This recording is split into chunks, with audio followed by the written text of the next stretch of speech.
The sign that he told them he would give them to recognize Jesus was a kiss. I don't know if you know much about kissing. Maybe you haven't been to a Coldplay concert, so you don't know much about kissing.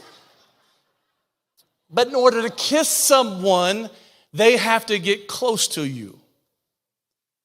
In order for somebody to get close to you, you have to trust them. In order for you to trust them means you spent some time with them. In order to spend time with them, it means you love being around them.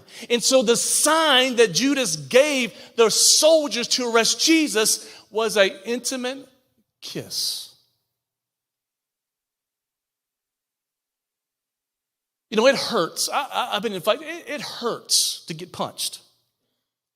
But I think this kiss hurt more than any punch could ever feel.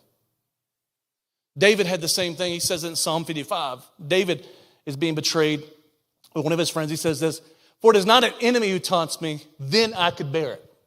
Have you been hurt by a friend and you're like, dude, if this had been a stranger, it wouldn't have been that bad. If this would have been somebody I didn't really like, it wouldn't have been that. But it's not an enemy who taunts me, then I could bear it. It's not an adversary who deals insolently with me, then I could hide from him. But it is you, a man, my equal, my companion, and my familiar friend. We used to take sweet counsel together. Get this, within God's house, talking about in church, it's one thing to be hurt, it's another thing to be betrayed.